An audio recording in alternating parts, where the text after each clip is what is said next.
Hello and welcome to another Crystal Confab. I'm Carl the Crystalline Mage, and I'm joined by Ashley Levy, Nicholas Pearson, and Adam Barralet, my crystal besties, as we confab about a different crystal every single week. Now, this mineral in particular, I would argue we all have a very good relationship with. I think everyone loves a bit of this, and this is, of course, our red garnet. Red garnet has few different variations, and we're going to dive straight into Nicholas, who's going to share a bit of the chemistry, a bit of the magic, and a bit of the energy that it entails. So I want to preface this by saying I'm, as we've probably discussed in the past, I'm like an Uber Capricorn. I've got a big stellium there. I'm a January baby. Garnet is my birthstone. I'm also red-green colorblind. I have never been excited about a red garnet in my life. And I'd heard that there were such things as green garnets and never laid my eyes on them. I'd seen orangey reds and pinky reds, but it was mostly the dull, earthy, browny kind of reds that my eyes don't perceive that color well. So I grew up not loving my birthstone. A story that sounds similar to others out there. And when I was a freshman at university and I started working for the Earth Science Museum, I found out that garnets could come in other colors, not just kind of, green was an option and then variations on red, but they actually came in a wide variety. And it dealt a lot with their chemistry and trace elements and things.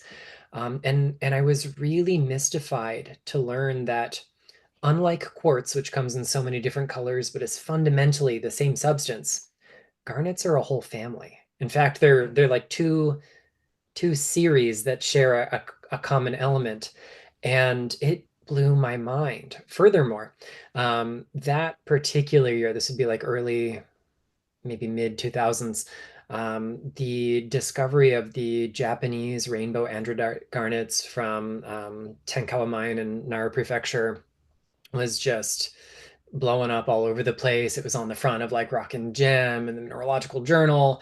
And the museum I worked for, of course, got all these publications. And I saw this vivid multicolored thing. And I was like, what is this? And my boss goes, oh, well, those are the Japanese rainbow garnets. You like rocks. Surely you've heard about these. They're everywhere. I'm like, I know nothing. So I learned everything I could about garnet. And it turns out at that point, the textbook said garnet came in every color of the rainbow except blue. Not long later, I found better data, more up-to-date information that said garnet could come in every color of the rainbow, except blue garnets were usually micro garnets, and they were found in things like kimberlite pipes, and they were good indicators if you're looking at thin sections under polarized light that you might have diamonds nearby. So you wanted to find them, they just weren't exciting to look at. And then sometime in the last decade, there was a find in Tanzania. I don't know how well this is going to show up on camera, but uh, blue garnets exist. They're kind of more blue violet than like a true blue. But my white whale is out there. In college, I convinced myself when I changed degrees to earth and environmental science, I was going to discover blue garnets and name them after myself. No, I failed. Someone else got there, thankfully, because I was never going to fund that trip. But it has always gotten me really interested in how garnets work. So garnets, because they are a family of two closely related series, there's quite a bit of variation, not just in color, but also in chemistry. They belong to a category of silicate minerals that we call nesosilicates, which are island silicates. You've got like a blob of silica surrounded by what feels like a sea of metals. And because we don't get the hollow framework or a complex sheet or a ring like we find in so many other silicates, there's a lot of dense stuff packed around that silica. And so garnets, like many nesosilicates, are very heavy. The way their molecules come together, they form in the isometric or the cubic crystal system, which means that they have the least bending of light. What you see is what you get. It can have a higher refractive index in other ways. In fact, maybe I'll mention something fabulous about one of my favorite garnets. But the real magic for me doesn't come in examining their relationship with light, because they're not going to do what our other crystal systems do. It's looking at the complexity of their makeup. So most of the red garnets that we know belong to what's called the pyralspite series, which is just a funny word made out of pyrope, almandine, and spessartine, stuck together with ite on the end because that's how we do rocks, as opposed to our eugrandite series, which is the uvarovite, grossular, and andradite. But grossular form the bridge between the two. We can honorarily kind of stick them with both. And our pyrope, almandine, and spessartine group is where we're going to get most of the reds, but also pinks and oranges and occasionally a few other colors here or there. But it tends toward the reddish side of the spectrum versus the yellow green side of the spectrum. And a lot of our garnets are formed through one of two processes: liquid magmatic, which means molten rock cools. We see it in garnets. One of the reasons that we picked this house to rent was the jumbo, and I mean jumbo garnet that is in the granite countertop in our kitchen. There's one major garnet, and I saw it and said, okay, I think I could live here. And we find smaller bits of them everywhere. But the other kind of category of their birth, and the ones that I think are a little bit more geologically interesting, are those that are made by metamorphic processes.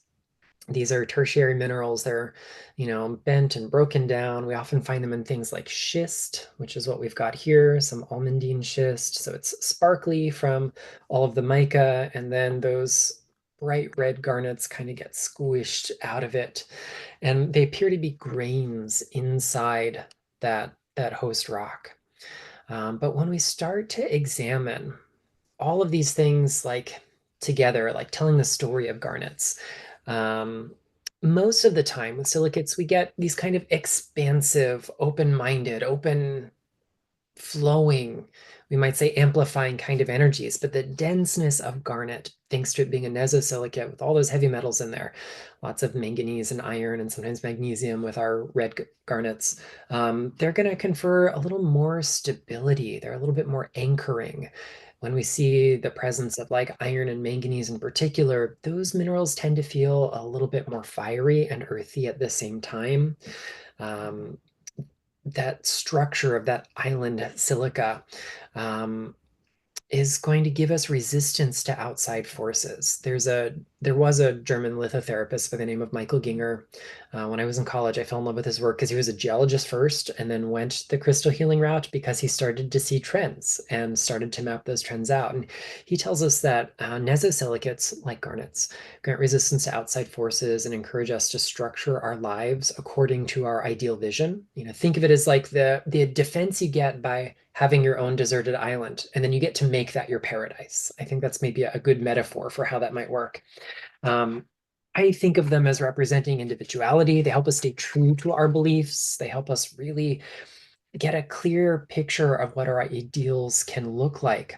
And they also address feelings of isolation. Any one little blob of silica appears to be separate, but it's actually not separated by an expanse of that sea of metal ions, but they bridge those separate islands of silica. So we can work with nesosilicates to kind of get that magic coming in. When we take a look at our red garnets that are, rich in things like magnesium and aluminum, or iron and aluminum, or some combination of the two, with or without manganese, we see at once a kind of earthy, stabilizing influence, as well as this really centering kind of heart-centered quality that they bring. Whether they're born of, cooling molten rock or by regional metamorphism where we've got mountains formed by the crashing together of crustal plates. There is a kind of heat in the birth of them that also lends this fire, creativity, and inspiration to what garnet brings. And so over the years, I've really grown to appreciate them. I have a small collection of, here's a natural garnet from India. This one comes from like a biotite matrix. It's actually got little bits of mica in there. So this was born of metamorphic processes. Some almandine garnets in feldspar. This one comes from out west here in the States from California. Of course, we've got, things like grossular, which comes in so many colors and varieties. We've got our black androdites, which are colored by trace amounts of titanium and other stuff. Um, But my other like truly, truly weird garnet, like you have to do a double take, are these guys. They're sometimes referred to as leuco garnets, and they are colorless. This is near pure grossular garnet. So there's just a tiny, tiny trace amount of manganese in there, which makes it do something most garnets won't do, and it will fluoresce under ultraviolet light. Because there's so little manganese, it acts as a fluorescent activator too much, and it quenches that. It also gives us brighter colors. So I've over the years learned to appreciate the kind of individuation of every different species and varietal of garnet. And garnets sometimes surprise us. They come in colors we don't expect. Some garnets will attract to strong enough magnets because of their metallic ions that are present. And then we also get beautiful displays of light, like our rainbow androdites or our demantoids, another variety of androdite, so named for its diamond-like brilliance, vivid greens, so green I can appreciate it, and they outperform diamond. So yeah, I think garnets are really magical. I warmed up to them over the years. All it took was that photograph on the cover of Rock and Gem or the Mineralogical Journal, whichever it was, 20 years ago, and I've been a garnet fan ever since. So I want to say I got one of those, actually a few very tiny of those Japanese rainbow garnets, and they are phenomenal stones to work with. There is something so uplifting and so inspiring about them, and they are quite hard to find now.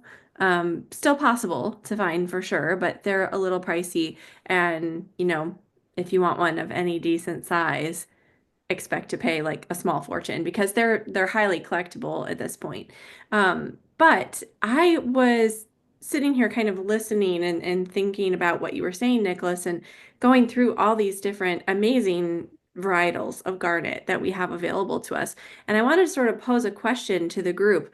Like when you work with, say, red garnet, are you specific and intentional about what type of garnet you're working with? Because so often we're looking in our crystal books, we're reading articles online, and someone will just say red garnet for this or that or whatever. And same thing sometimes green garnet for this or that. But we have so many different varieties. Does it matter? If so, why? And if you were going to have a go-to red garnet, like what would it be? Adam, do you have thoughts on that? I would say, I guess, when saying there's different types of red garnets, it's like going, well, I want to date Pisces kind of thing. But then they're all going to be kind of the same, but when you get to know them, they're a little bit more.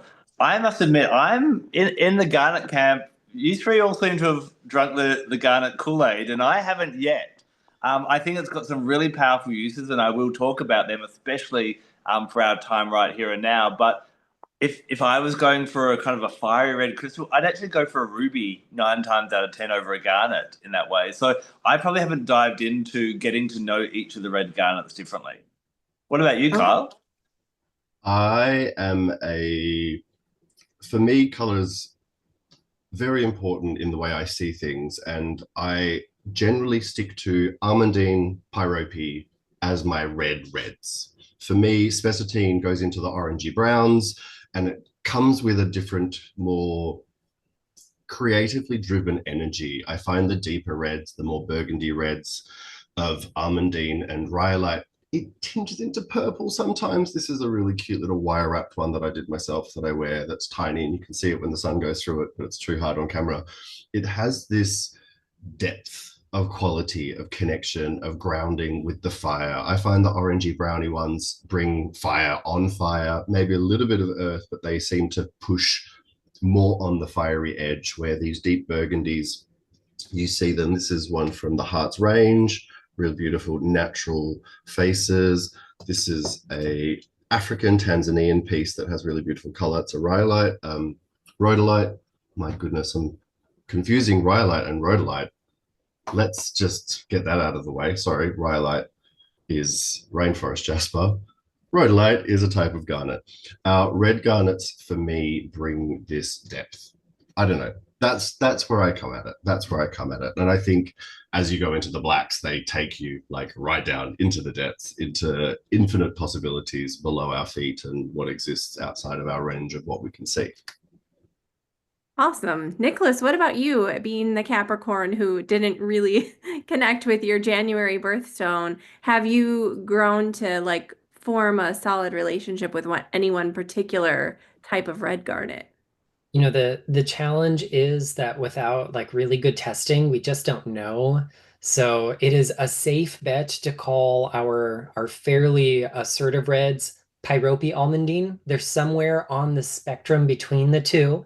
And that is usually as specific as I will guess, unless something has a label or I happen to know better. So we'll say pyrope almandine, and we'll leave it at that. And Nicholas, for people that maybe aren't so into the structure and the different varieties of garnet, when they go to a shop and they buy a pendant or a tumbled stone, it just says red garnet. Is it probably that's what it's going to be? It's probably going to be somewhere on that spectrum. So think of it as like a triangle, uh, pyrope, almandine, and spessartine. And if we just plot out those main points, they all have aluminum in them, but they could have magnesium or iron or other trace things in the other spot. And it's just about how much magnesium or iron will give us the difference between pyrope and almandine, respectively. Rhodolite garnet is usually somewhere in the middle between them. And then when we look at the spessartine, it's got manganese and aluminum, but you can also form a series that is, between pyrope and spessartine or between almandine and spessartine. So if you have an orangey brown one, it would be closer to that manganese side versus to the iron or magnesium end of the spectrum. And that's why most of our crystal shops just say garnet. Fair What about enough. you, Ashley? You posed the question. Do you think it matters, or do you have a Um, favorite? So I always run into the same problem, exactly like Nicholas mentioned, where we can't always know exactly. So I have some things in my crystal toolkit that are just red garnet, right? But sometimes they come labeled, which is really helpful, and you get to kind of tap into those subtle differences. But I want to show this is my new favorite garnet that I just got from the Tucson Gem Show this year, and this is a rhodolite garnet, like was confirmed by the seller. It doesn't look like too much here, but let me just backlight it so you can see if I can do it. Look at the color. It's like the most ready red garnet ever. If you are watching on video, it is something else. I mean, it really is just the most delicious, juicy red. It looks like a little gumdrop. And there is something about this that has that very red violet sort of color to it, that I really resonate with. It feels somehow really sort of soft and really nurturing. Like I love garnet because it's one of those stones that kind of just like envelops you really slowly. It kind of brings me down and creates that sort of ocean of calm, which you wouldn't think of associating with the color red. But in particular, that rhodolite garnet really feels like that's what it does for me, as opposed to maybe that pyrope almandine sort of energy, like especially the pyrope garnet. This is like this is anchor. Get me in my body, get me grounded. Also, get me a bit motivated. Like I feel a lot more energizing quality from this. So it's really interesting kind of exploring those, which is why I was wondering if anyone else had, yeah, sort of thought about that a little bit. Like how does that express itself to us when we're working with those different varietals? Yeah, it's really interesting hearing how everyone's kind of the different ways that they relate to the energy. What about yourself, Kyle? What type of energy do you find red garnets in this umbrella term have for you? For me, I love that they feel protective, that they feel nurturing, and they feel powerful in both making you feel powerful and helping you to see that there is power out there. One of my favorite examples that I found in 2019 is a mala made entirely out of garnet that I bought in Bali, with a couple of stones for the chakras there. And I was drawn to it immediately. Like in the daylight sun, it just looks like black stones. And I knew as soon as I picked it up, I was like, it's not tourmaline. Like, I know it's heavy, but it's not tourmaline. There's a brightness to it. And I saw that it was garnet, and it was an immediate, like, yes, I need this. And what I have done since is I will always wear it when I do big work, when I do workshops, when I do meditations, when I do group work, when I do places where I'm holding space for a lot of people in a lot of time. I am able to manage and work with my energy. I'm able to protect myself. I'm able to stay energized throughout the day and moderate it and utilize it correctly. I find myself really able to be managed. I find myself not burning out, and I know that I can keep doing and delivering along the way. I find myself finding nice, rich red garnets to wear often and regularly. And as I said, the rhodolite that I wrapped myself has that same red color that Ashley showed. When you get the light behind it, that's why I had to wrap it to wear it. It's that immediate feeling of like, I've got you. You're safe. Now, why don't you express yourself a little bit? Why don't you do something a little bit exciting? Why don't you do something that motivates you? Why don't you do something that lights you up a little bit? You are safe to do so. You are ready to take that risk. You are ready to take that next step. I find it like encouraging and supporting like a really great friend that's not going to let you like sleep and go, come on, don't let this opportunity pass you by. You're better than that. Like, don't let yourself wallow in self-pity. Let yourself be excited about life. Yes, there is time for grief. Yes, there is time for sadness, but there's also time for action. There's time for doing. There's time for giving to yourself by giving. There is time to receive by giving, like being out in the exchange of the world. As Nicholas explained in the chemistry, it really makes sense to me, that feeling of not being isolated anymore, actually knowing that you are yourself and unique and weird on this spectrum of triangles or whatever, and you are perfect as that version. And then there are others that are different, and you can connect to them and be separated from them. Have your own space, take care of your inner child, your inner needs, your emotions, your physical body, whatever it is, take care of that. But also don't hold yourself back from living and existing and being a human that exists in the plane, that can hold up space. Don't feel like you can't hold up space. I think that's a really important lesson that comes from Garnet, is knowing that you can put yourself out there.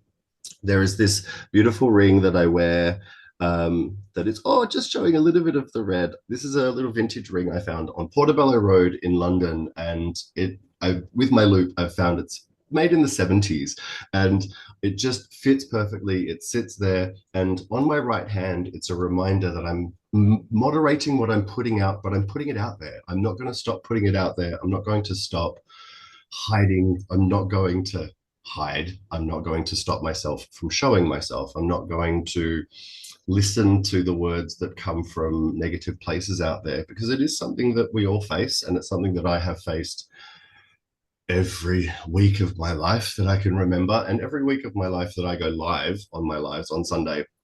On one of the 3 platforms, there'll be someone that says something I'm doing is the devil or the demon's work, or something to that effect, because I'm working with cards online. And I love being able to go, well, guess what? This is my house, block, mute.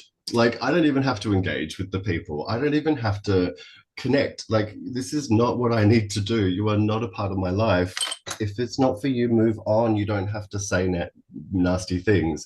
Garnet allows you to be empowered, to feel safe, and to know that you don't have to take any ish from anyone and from any direction. I think it's so, so important to feel that empoweredness, feel like you can, and feel like people don't have the right to put you down. People don't have the right to say that you can't or you shouldn't just because they don't think that they can. Like, how rude.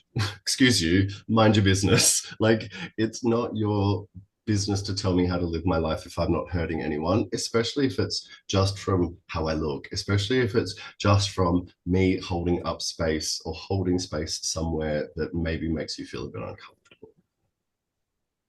I think it's an important lesson with Garnet, is knowing that you feeling comfortable may make others uncomfortable. You being in your light, you being like that. And that's why we hold ourselves back. It's like, I don't want the people to look at me. I don't want to be judged. I don't want to be questioned for my actions. And it's like, they're going to judge you and question you for your actions anyway.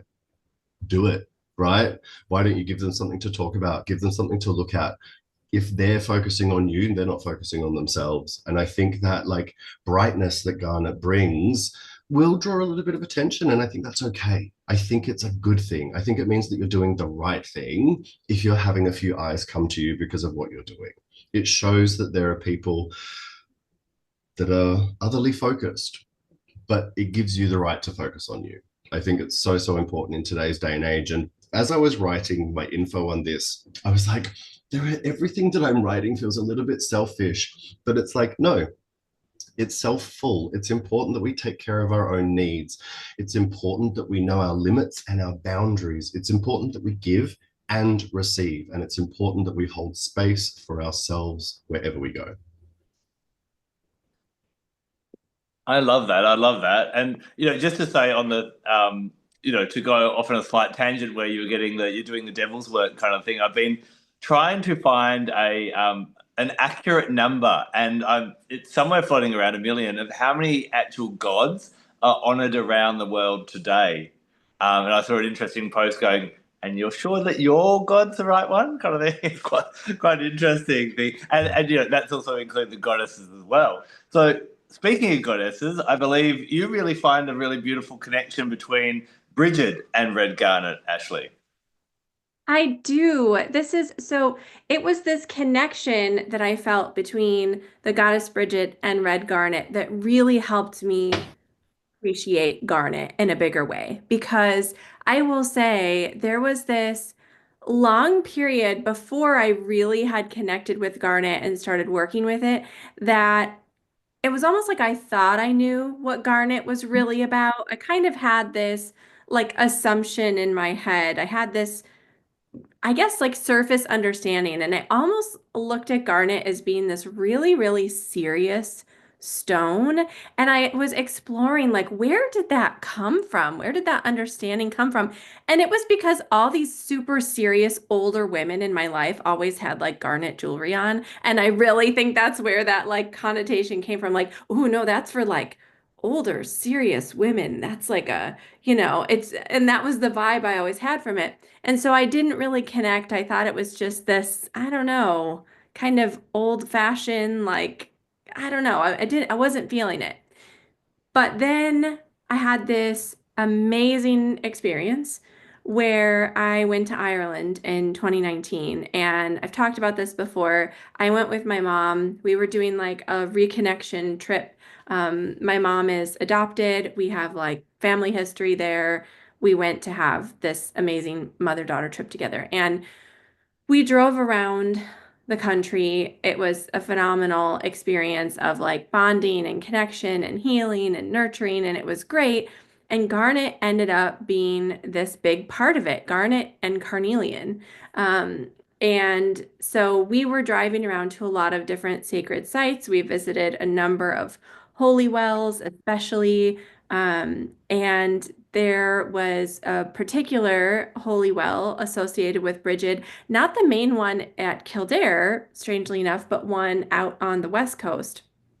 And we stopped there, and I had the most phenomenal experience just sitting at this sacred site, listening to the birds, feeling like the breeze on my skin, feeling so fully present and immersed, and found myself with, I had brought a few crystals with me just in a little pouch for travel. I had brought this garnet for like grounding and helping with my anxiety on the plane and that sort of thing. And I found myself just like twirling this little garnet in my hand, sitting there feeling this connection with the land, with the bird song, with the water, and holding this garnet. And that is where this feeling of that really being held, like Kyle just talked about, really being held and supported, really leaning into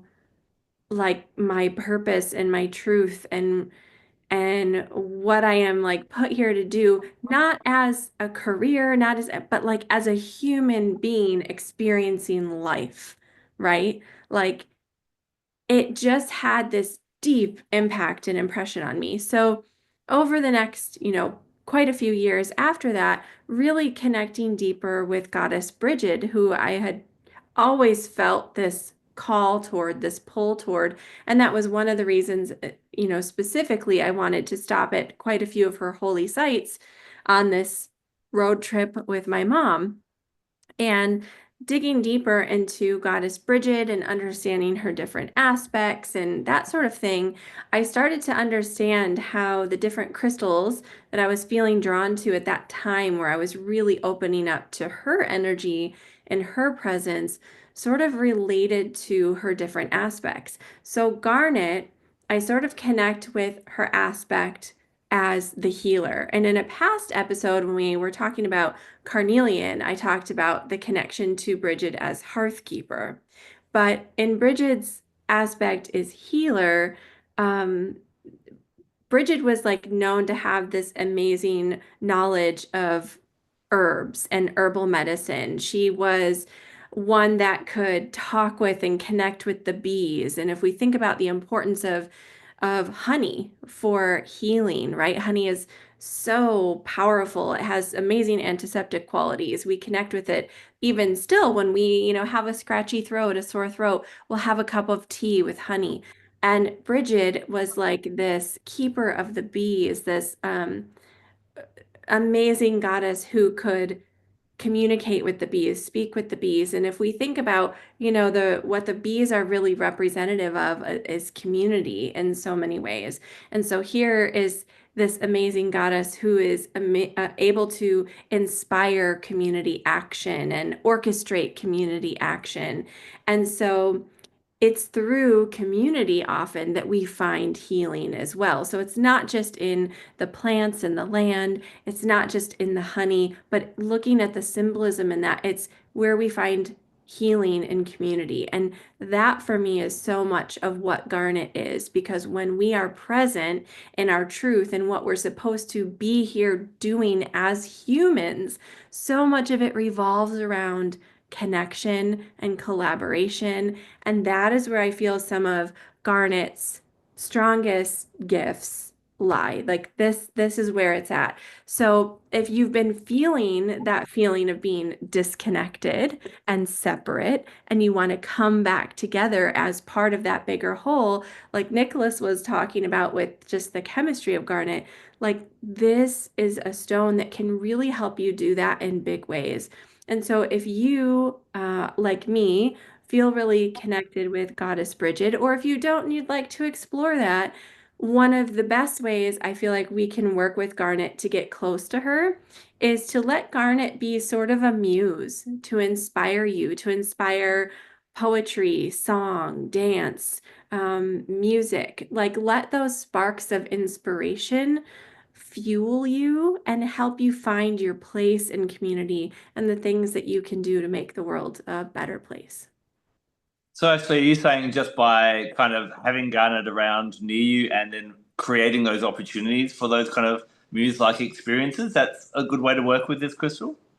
Yeah, for me it's almost like a tuning in and a listening. Like I'm so often taken back to that exact moment of, sitting at the holy well and hearing the bird song and feeling so inspired by that, so connected. And we don't have to have, made a pilgrimage to a sacred place to do that. You can literally just sit where you are in this moment, hold that garnet, wear it as jewelry, and tune in and sort of listen. Just listen to what's alive and what's present for you. And you can start doing that by just engaging your senses. So there's, just a really simple practice of holding that garnet and thinking about what you can see, what you can smell, what you can hear, what you feel, maybe what taste is in your mouth, all of those things, but engage those senses to get you really present in your body, and then just sort of see what comes up for you from there. I love that. I love that. I must admit, today I've been sitting here in the background, kind of smiling like a Cheshire cat. I hope everyone's kind of notices, one of the things I love about Crystal Confab is that we all bring different ideas. But there's really been an underlying theme today of this kind of selffulness, as I think Kyle put it, and Nicholas was talking about being on that deserted island and that type of thing as well. There's a bit of method to our madness here on this podcast. So yes, we have to choose different crystal each week, and you may notice that I try and tie it into something that's happening astrologically. And the reason that red garnet was selected for this time is there's about 3 different astrological events that are actually happening where I think red garnet is absolutely perfect. The one that ties in so beautifully with what we've all been discussing today is the retrograde of a major asteroid by the name of Vesta, another goddess. She's known by the Greeks as Hestia. Now, to tell you a little bit about this goddess, she was known as the goddess of the hearth and the home. So, if you think about it, she was the fireplace that was honoured in the past, and we maybe don't honour our fires as much these days. But think in times gone by, it was a source of warmth. It was where you cooked your food. It was where the family gathered. It was a really key part of that. But when you kind of look at the honouring of this goddess, that she had these Vestal virgins, which were her priestesses. Now, when we hear the word virgin these days, we think of someone yet to experience sexual intercourse. But virgins were, the definition was slightly different. These priestesses were actually ones who decided not to take a husband. So not to go down the normal heterosexual route of, we find a lover, we get married, we have children, and we build a home and that type of thing as well. In fact, these priestesses were often in different fertility rites throughout the year, be the portals of the goddess, and would make love to many different people in that type of thing as well. So what Vesta kind of represents is not just that fireplace that we kind of think and basic descriptions will be about her, but it is about honoring that fire within you. And so what happens, this asteroid that is in an asteroid belt between Mars and Jupiter, when she goes retrograde, which is happening in the coming days, you're going to find that your self-integrity or relying on yourself will be compromised. And this is where red garnet is the perfect asset to have by you, because people will ask you to do you think could you help me out with that, when you've already decided, no, I'm having a night off, or, or one more hour, or, those little things where and for me, why I love red garnet is it has this real warrior energy, not in an aggressive, assertive way, although I do find it quite fiery, but more so in, if you were a warrior, you need to make sure you're at your best so that you can give your best. Do you mean if a warrior was going to battle, they're trying to prepare themselves to be in tip-top shape? And that's exactly what we've been talking about today. This is a crystal to make sure that you are looking after yourself. Again, as Kyle said, it's not selfish. It's being selfful because you can give your best as a partner, as a parent, as a colleague, as just a contributor to this world.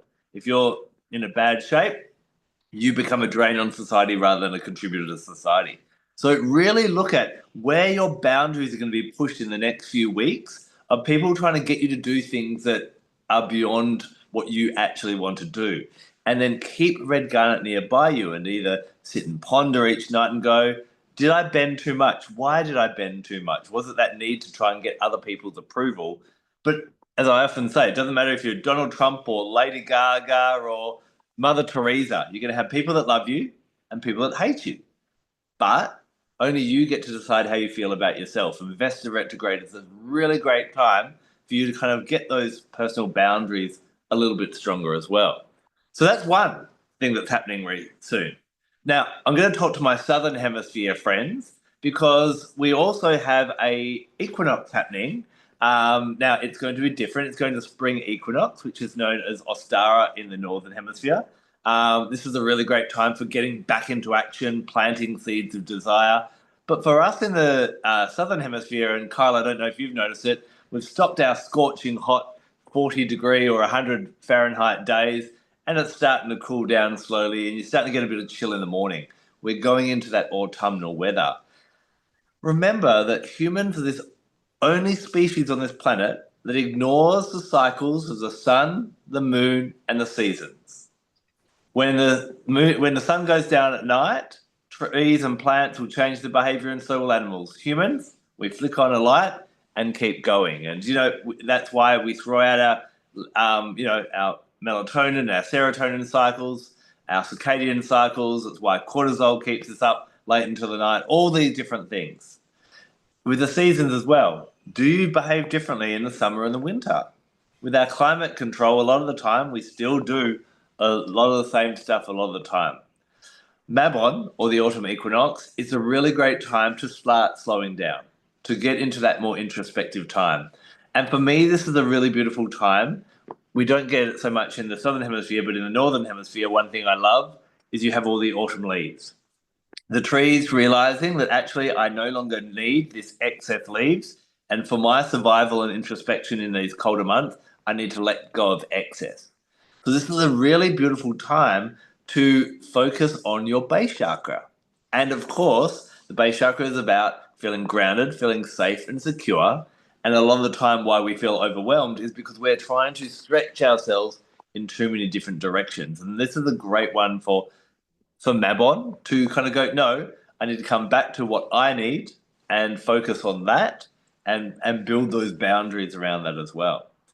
Now, the final thing, I'm a little bit too late for this one, but I'm also wearing mine now, and it's a special type of garnet that we haven't talked about yet, which I'm going to throw back to everyone in a moment, the blood moon. So we talked about the blood moon last week with bloodstone, and the blood moon, by the time you're listening to this, has already happened. But I'm giving you 1 year's warning because we have another blood moon in Virgo in 2026 as well. And the crystal that I'd love you to get is not just a red garnet for that, but a star red garnet. And I wanted to ask the gang, asterism is this kind of effect you get on certain crystals such as garnets, rubies, rose quartz, sapphires, diopsides, where when you shine the light on it, you get either a 4-rayed or 6-rayed star that kind of glides across it. And I'd love to know from everyone, what does that do to the energy of that crystal when it's got and I think I've seen a few people grab different crystals off camera for a second. What does that do to the energy and what's your feeling on star crystals? And, I'll come back a little bit and talk about star garnets. Nicholas, I thought you grab yours first.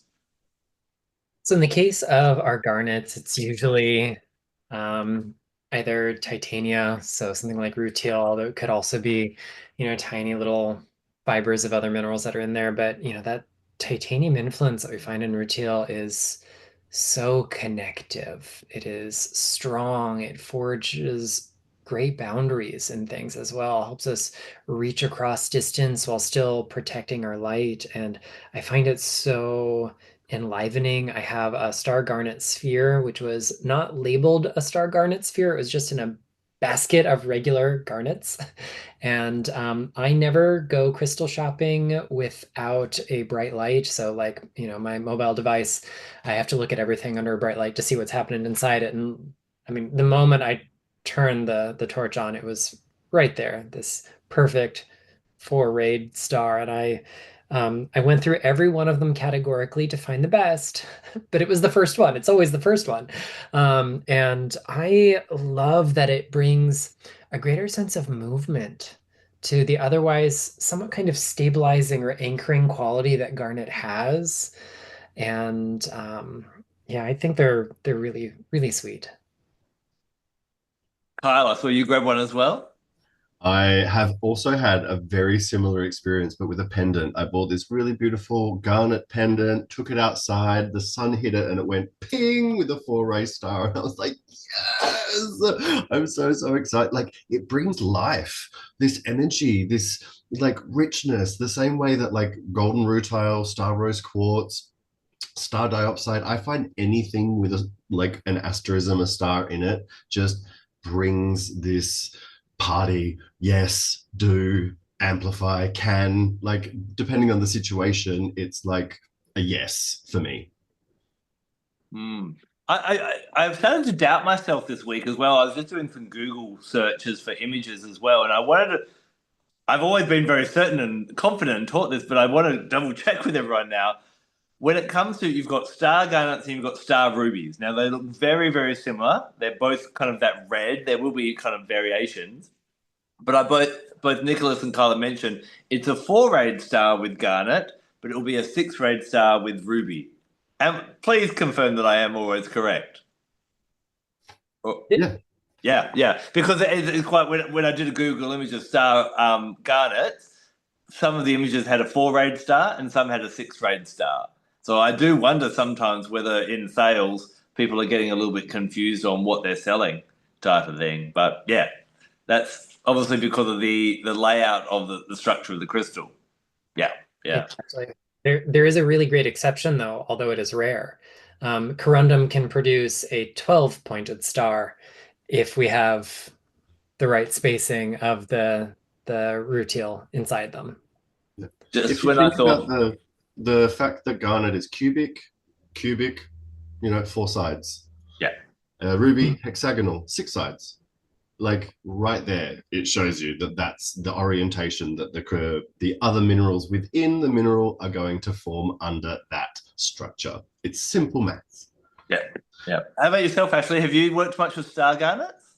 Yes, this is actually, I found a really beautiful one from this amazing ethical vendor a number of years back now. But it's a massive cabochon.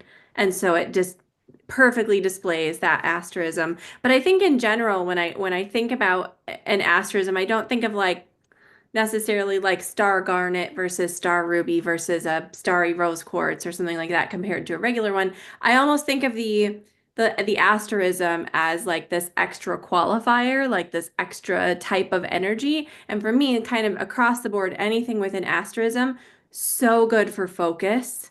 And just an amazing amplifier of whatever that crystal is already doing. Like Kyle was saying, like the yes, can do this, like it's that amplification of whatever that stone is already doing, like taking it up times 10, but also really, really good for enhancing focus on that aspect of your life.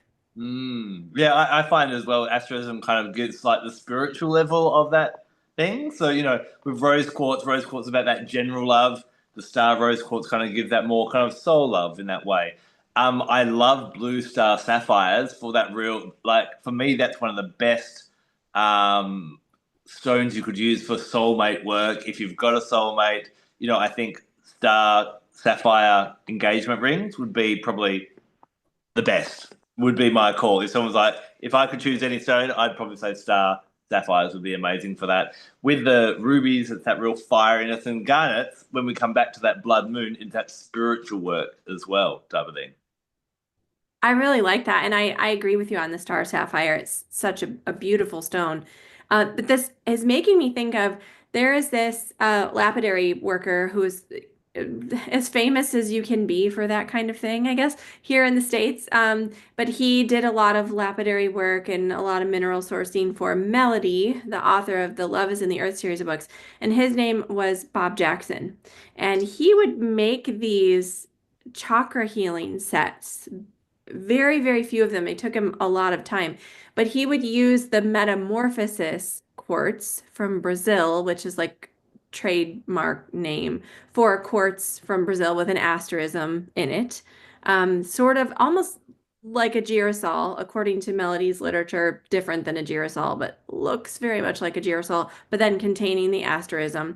But he would actually create doublets where he would put that asterated quartz on top of different, like what are considered usually more like high vibrational stones. So you would have like a beautiful ruby with this asteroided quartz on top, a sugilite with asteroided quartz on top, and a dioptase with the asteroided quartz on top. I mean, very, very cool doublets where these are bounded together. And then he would create like these chakra stone sets out of them. And I was lucky enough to have a few of these throughout the years that I was able to work with, but that's where I really, really learned to appreciate that asterism as like its own formation and what else it kind of brought to the party. So if anyone just is out there, do a quick image search and see if you can find like Bob Jackson metamorphosis quartz chakra sets and just look at them because they're very, very cool. That is awesome. I love that. I always love in our conversations to kind of leave our listeners and our viewers with kind of practical things they can do with their red garnet. And actually, with Bridgit, you gave us a classic example of that. I would say with this kind of Vesta retrograde and this kind of integrity that we've all been talking about, I think it's valuable to, we have these little pockets in our genes. People often call them, I think, coin pockets. What? They're crystal pockets. That's a really nice place to kind of sit your red garnet at the moment type of thing. But I think it's also nice to even place one where distractions tend to come. So if you place one with your phone, if you find that's where it pulls you away from who you are, or if at work you always get pulled away, maybe you're laying one on your desk and that type of thing. It's that kind of energetic but also visual reminder of honouring yourself as well. But I'd love to ask the other gents as well. Kyle, do you have a way that you could kind of suggest people, they've got their red garnet, what do they do with it? Whilst I was sitting, I wrote down a couple of questions, and I think sitting with yourself, sitting with a piece of garnet and asking yourself these questions could be really, really useful. The first one is, what is going to be my best course of action that takes care of my own needs as well as everyone else involved? Sit with that. How much can you do for yourself as for everyone else? Find that balance moving forward. And another one, do I just need a hug? Or maybe a conversation with a close friend? Like sometimes it's just that acknowledgement that you need a bit of support, and sitting with that garnet going, actually, okay, I'm going to reach out to that friend because I need a hug. I'm going to give myself that little bit of support. I think, what can you do? How can you use your energy? And what support do you currently require? I love that. Very, very in alignment with Vesta retrograde as well. Love it. Nicholas, what about yourself? Garnets feel so corporeal, so kinesthetic to me. Like I want to play with the physical bodies of them. And so oftentimes when I want to like integrate crystal energy into my lives, I try to find, we'll call them therapy windows rather than just calling them energy centers. It's not necessarily about a map of the energy body, but about how our bodies relate to space and time and ourselves and our rocks. And three zones that I really love integrating garnet, but also lots of other crystals with, is just head, heart, and belly. And there's something about bringing us into communion with our physical bodies this way. The heft of the garnet kind of anchors the mind when we hold it up to our brow or to the top of the head. So we're not, spinning out in there. We bring it to the heart, and it's got that stabilizing, centering influence, like we see its nesosilicate structure do for us. Then the belly, usually for me, that's a little lower than the belly button, but somewhere in that abdominal region would be nice. And it's about kind of feeling at home in your body and doing that with a stone that brings us in touch with the material world, that allows us to have that kind of energetic relationship, I think is really useful. But it's also just a fun exercise for any crystal you want to get to know. I love that. I love that. One other novel thing that I've heard, some people find that putting a red garnet in your socks will actually help, or in your gloves will help with circulation. So as it gets colder in the in the southern hemisphere, maybe we all need to put a little garnet in our socks or that, and see if that works as well. Maybe let us know in the comments if that's worked for you. But we've given you enough to kind of Google today, whether it be that lapidrist or whether it be asterisms.